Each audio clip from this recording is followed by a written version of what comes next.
What's going on, guys? My name is Rano and welcome back to Nintendo News. Now, I know I haven't made a video for one of these in a while. The last one I did was in April. I know there was a lot of stuff probably that happened between then and now. I'm not going to cover it all. I am only going to cover August in this video. I'm not doing the whole kind of catch-up system like I used to. Also, because it's multiple months, usually it would only be 1 month that I miss back when these were regularly being made. And they're not going to be regularly made again. This is the first of many coming back kind of into Season 5, if you can call it that, of this channel running. We're getting back into it. We are bringing back the regular past series one by one. So I'm already rambling, so I'm not going to waste any more time. Let's go ahead and just get started with this episode. So starting off, there's a reveal trailer shown for the new Mario plus Rabbids Sparks of Hope DLC 3, Rayman in the Phantom Shadow. And I still have not played Sparks of Hope, so I can't really comment on this, but for the people that have played it, that do enjoy the game, because I've heard really good things about it from those who do enjoy it, like I said, I'm sure they'll be excited for this. I'm sure they'll be looking for more content to keep this game alive, or maybe a new Mario plus Rabbids game, if they're still going to be making these in the coming future. But it does look pretty good, though, I will say. There was another Pokemon Presents video on August 8th that shows some pretty cool things, so I'm going to talk about them here. It was announced for Nintendo Switch Online subscribers that Pokemon trading card game, the Game Boy game, as well as Pokemon Stadium 2 were getting added to the Nintendo Switch Online. Regular subscribers would get the trading card game for the Game Boy NSO games, and the ones that had the expansion pack, of course, would get Stadium 2 via the N64 game selection. And so I don't have the expansion pass, but I will be giving the trading card game definitely a proper try. Now that I've been getting into the actual trading card game as well, maybe going back to the original Game Boy release will kind of give me a better idea of what to expect going into the real thing, even though they're vast generations of difference. They also showed a new trailer for Detective Pikachu Returns for the Nintendo Switch, and that is getting released on October 6th, so we're going to be seeing that next month, and I'm pretty excited for that. I never played the original Detective Pikachu, but I really loved the movie, so maybe this will give me a chance to finally check out the game side of it and see what it's all about. Maybe it'll even inspire me to go back to the 3DS version as well. They also revealed new DLC for Scarlet and Violet, the Hidden Treasure of Area 0, Part 1. The Teal Mask, which is launching on September 13th. And they also showed off a trailer for the Indigo Disc as well, with no release date for that one just yet. Speaking of Scarlet and Violet, they also announced that you can get a Mew and Mewtwo in these new games. So you can get Mew by going into the mystery gift and putting in the code GETYOURMEW, with the O being a 0, so you can go and do that. I don't know if it's still active, but they did announce that that was a thing that you could do. And they also showed that Mewtwo would be appearing in the Terra Raid Battle event. And I don't know, like I said, I don't know if these are still going on. I still have not played Scarlet and Violet, and I don't really keep up with that side of the Pokemon games as much. But if these are still going on, then definitely go and get these. And if they're not going on, well, they did happen, so I'm still reporting the news. They also showed off a few new animated series for the new upcoming Pokemon anime.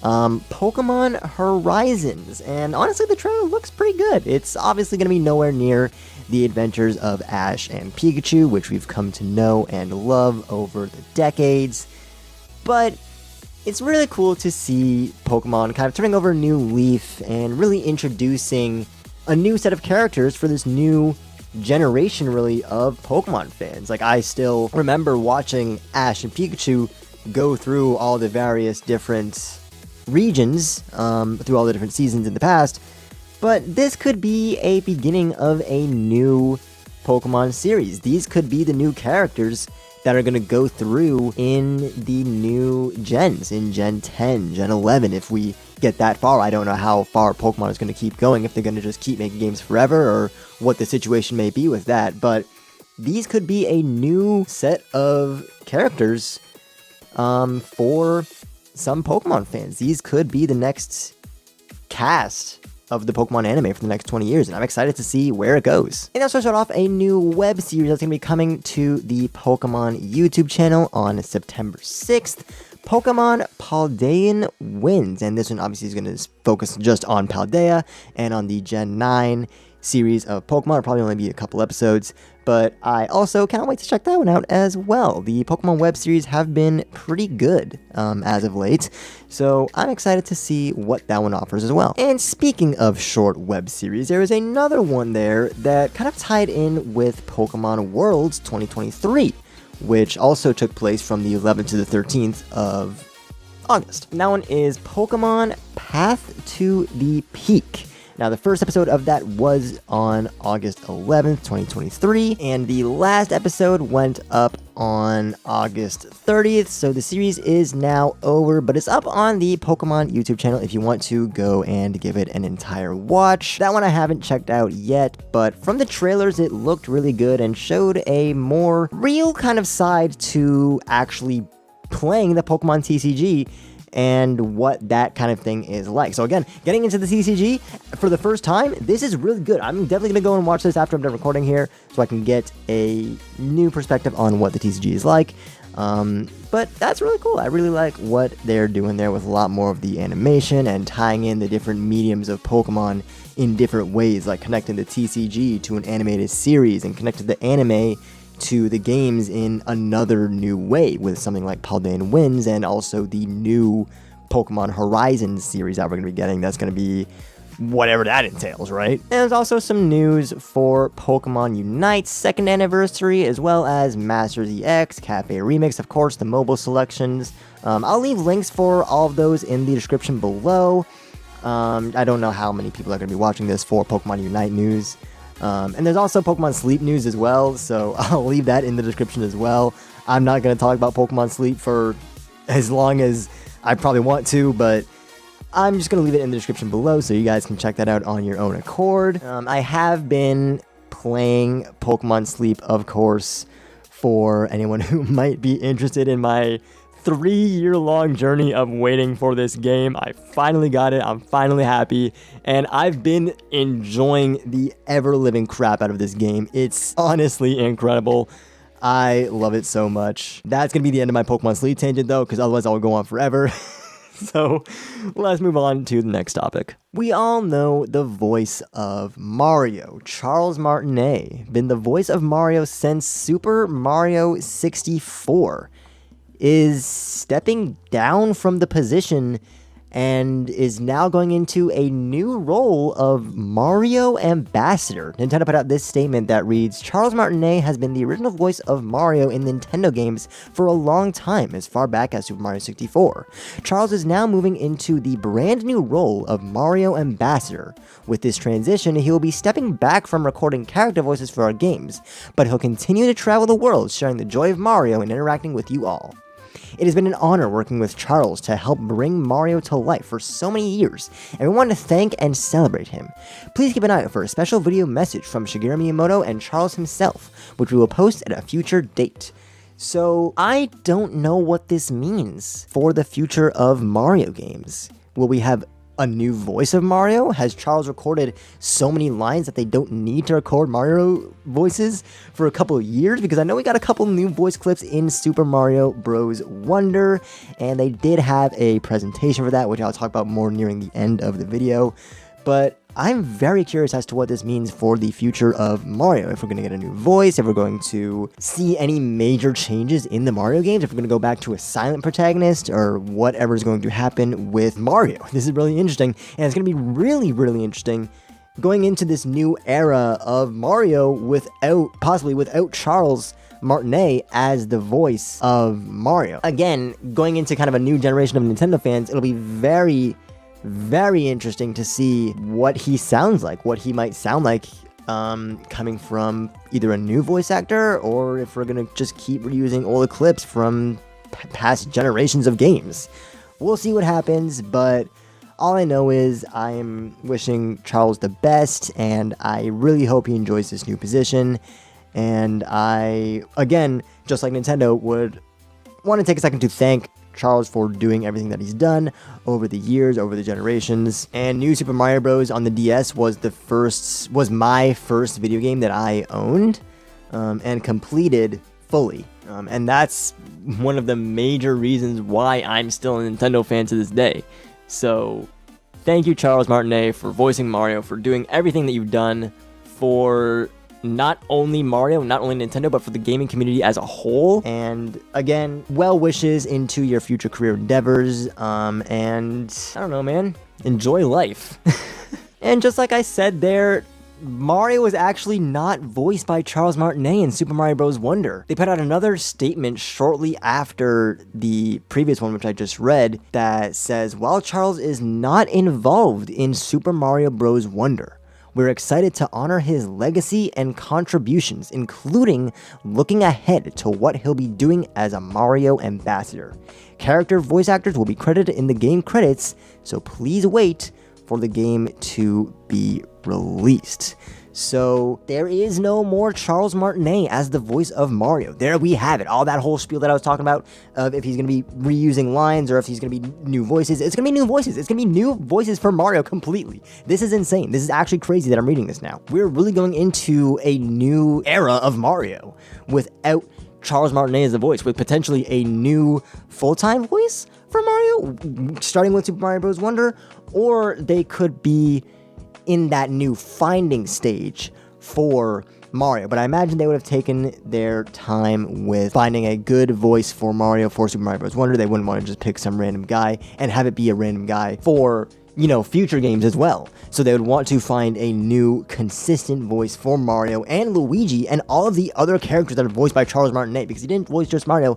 For those who don't know, he voiced Mario, Luigi, Wario, Waluigi, and there's probably others that I'm missing, but those are the ones that I know off the top of my head. So they're all going to have new voices. They're going to be the same person, just like the multi-talented Mr. Martinet, or if they're going to have a separate version or a separate person for Luigi, a separate person for Mario, a separate person for the Wario brothers as well.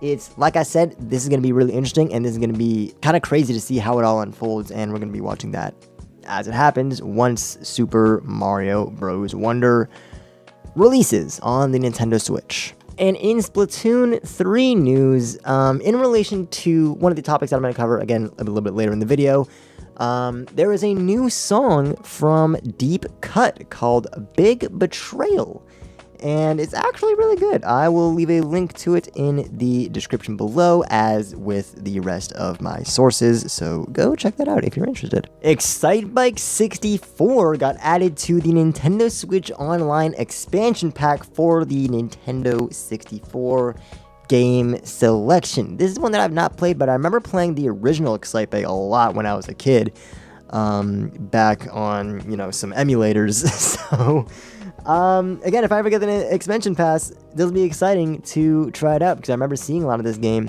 and wanting to give it a shot, but I never had the chance to. Hopefully, if I get the expansion pass, I will be able to try it out finally. Red Dead Redemption was ported to the Switch on August 17th, along with the Undead Nightmare DLC. Now, I've actually never played the original Red Dead Redemption. I do own it on my Xbox. I just haven't gotten a chance to play it yet. I've really been meaning to do that.